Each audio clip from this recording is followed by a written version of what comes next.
अस्सलाम वालेकुम, नमस्कार दोस्तों। न्यूज़ 4000 पीवे। ये एक खबर नहीं बल्कि पूरी दुनिया की ताकत की संतुलन, बैलेंस और पावर को बदलने वाली घटना है। मैं आपको कुछ महीने पहले की याद दिलाना चाहता हूँ, जब मिडिल ईस्ट में जंग अपने चरम पर थी। लगता है सऊदी अरेबिया और ईरान के बीच कोई गुप्त डील हुई है, यानी हाइड डील, अमेरिका से छुपा के, कि सऊदी अरेबिया अब अमेरिका को अपनी ज़मीन का उतना इस्तेमाल नहीं करने दे रहा जितना पहले करता था। उस वक्त कई लोगों को शायद यकीन नहीं हुआ था, लेकिन दोस्तों अब वो दिन आ गए हैं जब दुनिया के सबसे मशहूर और भरोसेमंद अखबार वॉल स्ट्रीट जर्नल ने अपनी रिपोर्ट में उस बात की पुष्टि कर दी है। जी हाँ, अमेरिका का ये अखबार अब खुद लिख रहा है कि सऊदी और ईरान में समझौता हो चुका है और इसी वजह से अमेरिका और सऊदी अरेबिया के बीच ज़बरदस्त टेंशन और टसल है। तो आज हम इसी टेंशन को पूरे तरीके से समझेंगे और बिल्कुल नए तरीके से। चलिए शुरू करते हैं इस कहानी को उस जगह से जहाँ से सब कुछ पलटा, प्रोजेक्ट फ्रीडम। दोस्तों, पहले ये समझिए कि प्रोजेक्ट फ्रीडम था क्या। ये कोई सामान्य मिशन नहीं था। ये दुनिया का सबसे खतरनाक समुद्री रास्ते स्ट्रेट ऑफ हॉर्मुज़ खोलने का मिशन था। आपको बता दूं, स्ट्रेट ऑफ हॉर्मुज़ इतना महत्वपूर्ण क्यों है दुनिया के लिए, क्योंकि 20 से ज़्यादा तेल इसी रास्ते से जाता है, प्रतिशत 20%। अगर ये बंद हुआ तो दुनिया भर में तेल की कीमतें इतनी बढ़ेंगी कि आम आदमी की जेब पर भी भारी असर पड़ेगा। अमेरिका ने सोचा कि ईरान इस रास्ते को पूरी तरह बंद करने वाला है, इसलिए उसने अपनी पूरी ताकत झोंक दी। अमेरिका ने 100 से ज़्यादा लड़ाकू विमान और अपनी नेवी को बड़े बड़े जहाज़ों स्ट्रेट ऑफ हार्मोज में भेज दिया। ये एक ऐसा दिखावा था मानो अमेरिका कह रहा है, हम आ गए हैं, अब कोई नहीं रोक सकता। लेकिन यहाँ एक बड़ी मुश्किल खड़ी हो गई है। अमेरिका सेना को पता था कि अकेले वो ईरान से नहीं लड़ सकता, क्योंकि ईरान के पास किनारों पर बैठे मिसाइलें। इसलिए अमेरिका को चाहिए था कि सऊदी अरेबिया उसकी मदद करे, यानी उसे अपना हवाई अड्डा प्रिंस सुल्तान एयरबेस और अपने हवाई अड्डा एयर स्पेस करने की इजाज़त दे। लेकिन जैसे ही अमेरिका ने सऊदी अरब से मदद मांगी, सऊदी अरेबिया ने कहा नहीं। सऊदी ने साफ मना कर दिया। उसने कहा कि ना तो हम अपनी ज़मीन देंगे, ना ही अपना आसमान देंगे। और फिर जो हुआ वो अमेरिका सेना के लिए सबसे बड़ा अपमान यानी बेइज्जती की थी। 48 घंटे के अंदर ही अमेरिका का शानदार प्रोजेक्ट फ्रीडम पूरी तरह फेल हो गया। अमेरिका के 100 हवाई जहाज और जहाज सब बेकार साबित हुए, क्योंकि उन्हें उड़ने के लिए सऊदी की ज़मीन चाहिए थी, जो उन्हें नहीं मिली। ये वो पल था जब अमेरिका ने सोचा, सऊदी ने हमें धोखा दिया। इसी असफलता के बाद अमेरिका को बहुत गुस्सा आया। व्हाइट हाउस ने सऊदी अरेबिया को खुली धमकी दी और ब्लैकमेल कहा। उन्होंने कहा, सुनो, ईरान की मिसाइलों को रोकने के लिए जो इंटरसेप्टर हमने तुम्हारी सुरक्षा के लिए लगाए हैं, अगर तुमने हमें एयर स्पेस इस्तेमाल नहीं करने दिया तो हम वो इंटरसेप्टर हटा लेंगे। फिर ईरान जब तुम पर मिसाइलें दागेगा, हम चुपचाप देखते रहेंगे। ये एक सीधा सादी ब्लैकमेलिंग थी और सीधी वार्निंग थी सऊदी अरेबिया को ईरान की तरफ, ओ अमेरिका की तरफ से। सऊदी अरेबिया इस धमकी के आगे कुछ देर के लिए तो झुक गया। उसने थोड़े समय के लिए अमेरिका को एयरबेस इस्तेमाल करने दिया, लेकिन सऊदीया के शासक मोहम्मद बिन सलमान बहुत समझदार और चालाक निकले। उन्होंने सोचा, अगर मैंने अमेरिका को अपनी ज़मीन से ईरान पर हमले करने को दिया तो ईरान मुझे माफ़ नहीं करेगा और मिसाइल बरसाएगा, और अगर अमेरिका को नहीं मनाऊंगा तो अमेरिका मुझे बिना सुरक्षा के छोड़ देगा। इस उलझन में मुझे क्या करना चाहिए? तो उसने मास्टर स्ट्रोक खेला। उन्होंने अपने पुराने दोस्त पाकिस्तान को बुलाया। यहाँ पर पूरी कहानी का सबसे बड़ा मोड़ आता है, पाकिस्तान की एंट्री। अब ये सवाल उठता है, सऊदी ने पाकिस्तान को ही क्यों चुना और क्यों बुलाया? इसके पीछे 3 बड़े कारण हैं। पहला है पुरानी दोस्ती। पाकिस्तान और सऊदी के बीच सैन्य और आर्थिक रिश्ते बहुत पुराने हैं। पाकिस्तान सेना सऊदी को ट्रेनिंग देती आई है। दूसरा, इस्लामी पहचान। पाकिस्तान एक इस्लामिक देश है जिस पर ईरान को कभी कोई शक नहीं रहा। ईरान पाकिस्तान से दुश्मनी नहीं रखता, ना ही करना चाहता है। ना ही पाकिस्तान ईरान से दुश्मनी करना चाहता है, क्योंकि वो सब इजराइल से ही दुश्मनी करते हैं।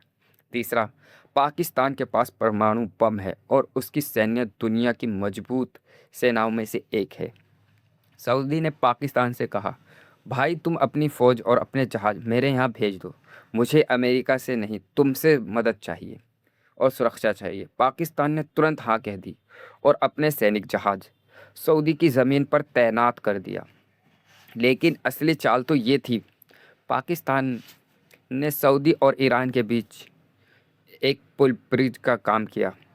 पाकिस्तान ईरान गया और उससे बात की। देखो अब अमेरिका का बेस यहाँ से हट रहा है। ईरान से कहा, अब हम पाकिस्तान यहीं हैं, यहाँ हैं, हमसे तुम्हें कोई दुश्मनी नहीं है, तो फिर सऊदी से भी दुश्मनी मत रखो। और फिर वही हुआ जो किसी ने सोचा नहीं था। ईरान और सऊदी के बीच एक बड़ा समझौता हो गया। समझौता क्या था? बहुत सीधा था। सऊदी ने ईरान से कहा, मैं अमेरिका को अपनी ज़मीन से तुम पर हमला नहीं करने दूंगा। ईरान ने सऊदी से कहा, अगर तुमने ऐसे किया और पाकिस्तानी यहाँ रहे तो मैं तुम्हारे तेल के ख़जानों, तुम्हारी फैक्ट्रियाँ और तुम्हारे शहरों पर कभी हमला नहीं करूँगा। नतीजतन क्या हुआ? दोस्तों, सच में ईरान ने उस दिन के बाद से सऊदी अरेबिया पर एक भी मिसाइल नहीं मारी। सऊदी का पूरा ऑयल इंफ्रास्ट्रक्चर और उसकी इमारतें सब बिल्कुल सुरक्षित हैं। सऊदी ने समझ लिया कि अमेरिका की जगह पाकिस्तान और ईरान पर भरोसा करना उसके लिए ज़्यादा फ़ायदेमंद है। अब इसकी तुलना करें संयुक्त अरब अमीरात यूएई से। यूएई ने बिल्कुल उल्टा रास्ता अपनाया। उसने अमेरिका और इज़राइल को अपनी ज़मीन और आसमान पूरी तरह से इस्तेमाल करने को दिया। यूएई ओपेक जैसे बड़े संगठन से भी बाहर निकल गया और ईरान पर हमले में सीधा शामिल हो गया। और अंदाज़ा लगाइए क्या हुआ इसके बाद। ईरान ने यूएई को अपना निशाना बना लिया। अबू धाबी और उसके आसपास लगातार मिसाइलें गिरी। यूएई को बहुत भारी कीमत चुकानी पड़ी। तेल के टैंकर जल गए, आर्थिक नुकसान हुआ, उनकी इमारतें भी टूट गई। जो सऊदी ने किया, अमेरिका से दूरी, पाकिस्तान को बुलाया, ईरान से बात की, सुरक्षित है सऊदी अरेबिया अब। जो यूएई ने किया, अमेरिका इज़राइल से लिपट गया यूएई, उसे लगातार मार झेलनी पड़ी। ये सबक है कि मिडल ईस्ट में अब अमेरिका की गारंटी बेकार हो गई है। जब सऊदी ने पाकिस्तान और ईरान के साथ अपनी सुरक्षा पक्की कर ली तो उसने अमेरिका से खुलकर बात करना शुरू कर दिया। पहली घटना फ्रांस में G7 समिट था। ये दुनिया के 7 सबसे बड़े ताकतवर देशों के बैठक होती है। सऊदी अरेबिया के प्रिंस को भी बुलाया गया था, लेकिन सऊदी बिन सलमान वहाँ नहीं गए। ये सीधा सीधा मतलब है, मुझे तुम्हारी बैठकों में से कोई मतलब नहीं, कोई इंटरेस्ट नहीं है। और दूसरी घटना, अमेरिका के विदेश मंत्री मार्को रूबियो कुछ दिन पहले खाड़ी गल्फ देशों के दौरे पर आए। परंपरा ये है कि जब भी कोई अमेरिका का बड़ा अफसर खाड़ी देश में आता है तो सबसे पहले वो रियाद यानी सऊदी अरब की राजधानी जाता है। लेकिन मार्क रूबियो ने रियाद जाना छोड़ दिया। दोस्तों, ये बहुत बड़ी बात है। यानी अमेरिका ने सऊदी को अपमानित किया और सऊदी ने भी अमेरिका को बेइज्जती किया। दोनों ने एक दूसरे की बेइज्जती की। अब अमेरिका क्या कह रहा है? अमेरिका अपने उन एयरबेस को जो सऊदी में बर्बाद पड़े हैं वहाँ से हटाकर जॉर्डन और इज़राइल में शिफ्ट करने का प्लानिंग कर रहा है। यानी अमेरिका मान चुका है कि अब सऊदी से कोई उम्मीद नहीं रही। 80 साल का गठबंधन, 80 साल की दोस्ती इसी जंग में चलते सब ख़त्म हो रही है। दोस्तों, ये सिर्फ राजनीतिक या सैन्य मामला नहीं, इसका असर आपकी और मेरी जेब पर भी पड़ेगा। क्योंकि पेट्रो डॉलर दांव पर लगा है। अब पेट्रो डॉलर क्या है? बहुत सीधी बात है और हम समझते हैं। दुनिया में जब भी तेल खरीदा या बेचा जाता है तो उसकी कीमत अमेरिका डॉलर में तय होती है। अगर आपको तेल खरीदना है तो आपको डॉलर चाहिए। इसी वजह से अमेरिकी डॉलर दुनिया की सबसे ताकतवर करेंसी बनी हुई है और इस व्यवस्था का सबसे बड़ा खिलाड़ी सऊदी अरेबिया है। लेकिन अब सऊदी अमेरिका से नाराज़ है। अगर सऊदी ने डॉलर की जगह चीनी युवान या सोना में तेल बेचना शुरू कर दिया तो अमेरिकी डॉलर कमज़ोर हो जाएंगे। अमेरिका पर पहले से ही 30 खरब डॉलर, ट्रिलियन से ज़्यादा का कर्ज है। अगर पेट्रो डॉलर ख़त्म हुआ तो अमेरिकी अर्थव्यवस्था इकोनॉमी ढह सकती है। महंगाई, इन्फ्लेशन इतनी बढ़ेगी कि पूरी दुनिया में मंदी, रिसेशन आ जाएगी। सऊदी ने बहुत बड़ा जोखिम कैलकुलेट रिस्क लिया है। अमेरिका की दोस्ती खोना आसान नहीं, लेकिन सऊदी को लगता है कि अब अपनी सुरक्षा के लिए ये ज़रूरी है। अब आते हैं उस खबर पर जिससे दुनिया की बड़े मीडिया छिपाने की कोशिश की।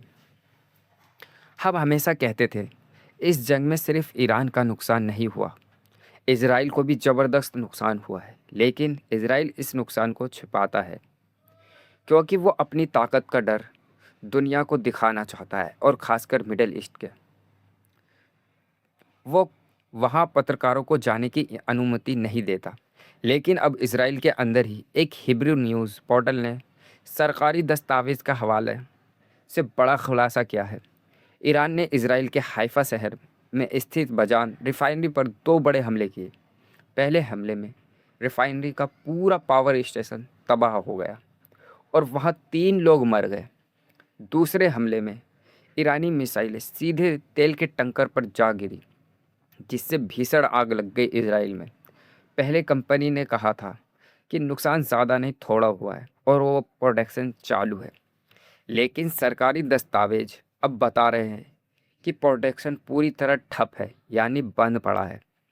इस नुकसान का आंकड़ा 150 से 200 मिलियन डॉलर तक, यानी करीब 1500 करोड़ रुपए बताया जा रहा है। और सबसे बड़ी बात, अगर मरम्मत का काम अभी शुरू हो जाए तो ये भी रिफाइनरी साल 2028 से पहले दोबारा शुरू नहीं हो पाएगा, यानी पूरे 2 साल तक बंद। मेरे सूत्रों से मिली जानकारी की ये तो पहाड़ की नोक है। इसराइल की कई इमारतें और फैक्ट्रियां पूरी तरह तबाह हो गई, जिनकी वीडियो और फोटो कभी जारी नहीं होगी।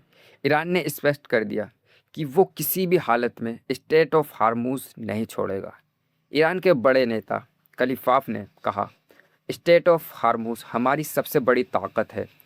अमेरिका के साथ जो समझौता हुआ वो सिर्फ 60 दिन की अस्थायी छूट है। उसके बाद हम पूरा अधिकार जमाएंगे और टोल भी वसूलेंगे। इतना ही नहीं, ईरान ने कहा कि जब तक लेबनान में जंग नहीं रुकेगी और उस पर से सारे प्रतिबंध, सैंक्शन नहीं हटेंगे, अमेरिका से कोई बातचीत नहीं होगी। इन सब घटनाओं का सबसे बड़ा नतीजा ये है कि पूरे गल्फ अब 2 हिस्सों में बट रहा है, या कहो तो बट चुका है। एक पहला ग्रुप जो ईरान के साथ रिश्ता बनाकर चलना चाहता है। इसमें है सऊदी अरेबिया, ओमान जैसे देश हैं। इन्हें लगता है कि ईरान से दोस्ती करके वो सेफ रह सकते हैं। दूसरा ग्रुप जो इजराइल की गोद में बैठा है, इसमें यूएई और बहरीन है। ये अपनी सुरक्षा के लिए इजराइल और अमेरिका पर निर्भर है। पाकिस्तान, तुर्की, सऊदी, मिस्र और ईरान की बड़ी डिफेंस पैक्ट बन सकती है। अगर ये 5 देश एक साथ हो जाए, इजराइल इनमें से किसी पर भी हमला करने की हिम्मत नहीं कर पाएगा। ये इजराइल के लिए सबसे बड़ा सपना और डरावना ख्वाब है। अब बात करते हैं भारत की। भारत के प्रधानमंत्री नरेंद्र मोदी ईरान के नए राष्ट्रपति को फ़ोन किया। ये एक अच्छा कदम है क्योंकि भारत को ईरान से सस्ता तेल चाहिए और हमारे कई व्यापारिक रास्ते वहाँ से गुजारते हैं। लेकिन यहाँ एक बात खलती है बहुत। ईरान के बड़े नेता सैयद अल खामनाई का निधन हुआ, यानी उनकी मौत हुई, तो भारत को उनके जनाजे फुनरल में बुलाया गया था। लेकिन भारत ने वहाँ अपने किसी बड़े नेता को नहीं भेजकर एक जूनियर मिनिस्टर को भेजा। अगर खुद प्रधानमंत्री वहाँ गए होते तो जो रिश्ते बिगड़े हुए थे वो फिर से बन सकते थे। मोदी जी को लगातार ईरान के संपर्क में रहना चाहिए, लेकिन शायद भारत अब अमेरिका और इसराइल के बहुत करीब आ चुका है, इसलिए वो ईरान से ज़्यादा नज़दीकी दिखाने का जोखिम नहीं ले सकते। आने वाले टाइम में और बहुत कुछ बदलेगा, मैं अपडेट देता रहूँगा आपको। चलिए मिलते हैं आपसे नेक्स्ट वीडियो में।